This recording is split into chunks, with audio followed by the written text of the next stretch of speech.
Shri Chandrashekhar please. धन्यवाद सभापति महोदय, आपने मुझे वित्तीय विधेयक पर बोलने का मौका दिया। किसान मजदूर रात में थक के सो जाते हैं, सपने में देखते हैं कि जीवन बदल रहा है, गरीबी खत्म हो रही है। सुबह जब आँख खुलती है तो लगता है वापस झुका तू है। ऐसा ही इस बार का बजट गरीबों के लिए था। महोदय, मैं अपने क्षेत्र से शुरुआत करूंगा। मेरा क्षेत्र नगीना बाढ़ प्रभावित है, कोई चर्चा नहीं हुई। किसान आम आदमी परेशान है, कोई चर्चा नहीं हुई। गन्ना मिल समय पर पैसा नहीं देती है। गुलदार ने 30 लोगों की जान एक साल में ली है पिछले, कोई फर्क नहीं पड़ता अमीरों को। उद्योग धंधे लगाने कोई बात नहीं हुई। मेडिकल कॉलेज और एम्स के निर्माण की कोई बात नहीं हुई। ग्रामीण क्षेत्रों में खेलों को बढ़ावा देना, स्पोर्ट कॉलेज की कोई बात नहीं हुई। महोदय, देश में भूमि सुधार किया जाए। लाखों बीघा जमीन जो है भूमाफिया ने कब्जाई हुई है, भूमिहीन लोगों को भूमि दी जाए। बिजली के दाम में कटौती की जाए, गरीबों को कम दाम पे जो है बिजली उपलब्ध कराई जाए। ठेकेदारी प्रथा, संविदा, लेटर एंट्री खत्म की जाए, पक्की नौकरी दी जाए। निजीकरण की वजह से सरकारी नौकरियां लगभग खत्म हो गई हैं। मेरी मांग है, और मैंने निजी विधेयक भी पेश किया था, कि निजी क्षेत्रों में SC ST की OBC के लोगों को आरक्षण की व्यवस्था कराई जाए और पुरानी पेंशन बहाल की जाए। लोगों के पास एक तरफ सरकारी योजना चलाकर प्रधानमंत्री आवास योजना जो है उसके नाम पर मकान दिए जाने की बात होती है, वहीं दूसरी तरफ लखनऊ के अकबर नगर को तोड़ दिया जाता है। नवी मुंबई में के खार घर में What is his name? Patil. Patil is not Shankar. No, this is the caste. की जा This is Kashmir, Chandrasekhar. No, this Patil. Mic नहीं है सर, This is बंद कर रहे हो सर? independent. This is independent. आ गया। धन्यवाद। हमारे लोग सर आर्थिक रूप से बड़े कमजोर हैं और 2 अप्रैल 2018 के मुकदमों के लिए कई बार सरकार से बात हुई, वापस नहीं हुई। उनको वापस कराया जाए। भीमा को वकीलों को बहुत पैसे लगते हैं सर। भीमा कोरेगांव में 3000 लोगों पे मुकदमे हुए थे महाराष्ट्र में, वो वापस नहीं हुए। पुणे में दीक्षा भूमि जो हमारा गौरव है, उसका वहाँ पार्किंग बना के उसको अपमानित किया जा रहा है, इसको बंद कराया जाए। पेट्रोल पंप के जो डीलर्स मार्जिन है वो 2017 से नहीं बढ़ा सर, इसका असर ग्राहकों पे पड़ता है। इसका असर जो है पेट्रोल पंप के नेटवर्क सुचारू रूप से चलाने पे पड़ता है। डीजल मार्जिन की बढ़ोतरी ना होने से हजारों कर्मचारी, लाखों कर्मचारी जो वहाँ काम करते हैं उनके जीवन पर असर पड़ रहा है। सहारा का में 10 करोड़ जमाकर्ता का लाखों करोड़ों रुपए जमा है। कंपनी बंद हो जाने के कारण 10 लाख से ज्यादा एजेंट बेरोजगार हो रहे हैं, नौकरी कहीं है नहीं।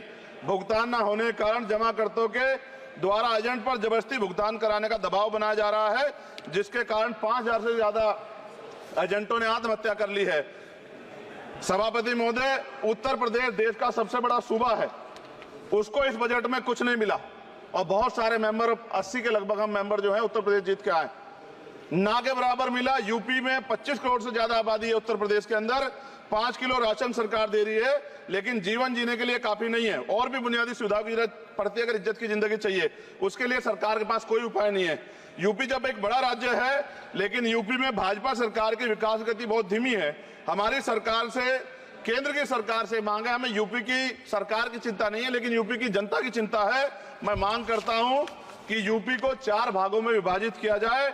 डॉक्टर बाबा साहब अम्बेडकर ने कहा था 1995 में, उनकी बुक है थॉट्स ऑफ लिंग्विस्टिक स्टेट, किताब में कहा था राज्य जितना छोटा होगा, राज्य की प्रगति उतनी होगी, जनता को रोजगार मिलेगा और जनता का जीवन संपन्न होगा। मोदी, एक बात मुझे आपसे कहनी है, आपने भी ये विषय उठाया था जब आप अपनी बात रख रहे थे, शेड्यूल कास्ट के साथ जो धोखा किया गया सुप्रीम कोर्ट के जरिए, आप इस बात को इस तरह समझे। 1.5 साल पहले मैंने मांग की थी, अगर इतना हितैषी हमारे लोग होते तो जब EWF 10% दे सकते हैं तो 5% शेड्यूल कास्ट के उन जातियों को दिया जा सकता था, लेकिन दृढ़ संकल्प और इच्छा शक्ति नहीं है गरीबों के उत्थान की। साथ साथ OBC की जातियां, उनको भी दिया जा सकता था। ये जो हमारे साथ खेल किया गया है, ये खेल जो है इसमें बहुत गुस्सा है, सरकार को संज्ञान लेना चाहिए और सत्ता और विपक्ष दोनों जो है अपना स्टैंड क्लियर कर दें, क्योंकि दलित समाज, आदिवासी समाज इसको देख रहा है, वो भूलेगा नहीं। जो उनके गले काटने का काम करेगा उनको भूलेगा नहीं। और साथ साथ एक जो मेरी पर्सनल है सर, अभी मैं सुबह से प्रयास कर रहा था कि विनेश के लिए बोलूं, जब उसको डिस्क्वालीफाई किया गया, विनेश या नहीं, लेकिन ऐसा लगा जैसे हमें चाकू घुसेड़ दिया गया। मेरे आज भी याद है उस प्रोटेस्ट में मैंने रातें काटी हैं और 4-4 गोली खाई मैंने। ये देश की अस्मिता से जुड़ा मामला था, पर हमारी मांग ये थी कि सरकार स्टैंड क्लियर कर दे, तब भी सुनवाई नहीं की गई। जब मंत्री बोलने आए तो हमने उनसे कहा कि हमें कुछ इंफॉर्मेशन चाहिए, उस पर बात नहीं हुई। सवाल ये है सर, 1 गोल्ड हमारे लिए आ रहा था, और जब ये गोल्ड आता देश गौरवान्वित होता। और क्या व्यवस्था थी सर कि उसका वेट बढ़ गया, पता ही नहीं लगा सिस्टम के लोगों को। क्या बेवकूफी की गई है, ये सोचने का विषय है सर। ये बहुत महत्वपूर्ण देश की बेटी का मामला है।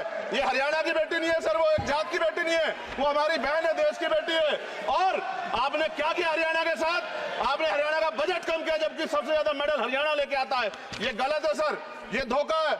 हमें इस बात की तकलीफ है कि विनेश जो है इस देश का नाम गौरवान्वित करती, इस देश का नाम बढ़ाती, लेकिन आज जो है अपमान का सामना करना पड़ रहा है। जब हमारे हितों की बात होगी हम जो है समझौता कर सकते हैं, लेकिन जब देश के हितों की बात होगी, बाबा साहब अम्बेडकर ने कहा था हम प्रथम और अंत्य भारतीय हैं। जब देश हितों की बात होगी, महिला हितों की बात होगी, महिला सम्मान की बात होगी, हर हम कीमत चुका देंगे।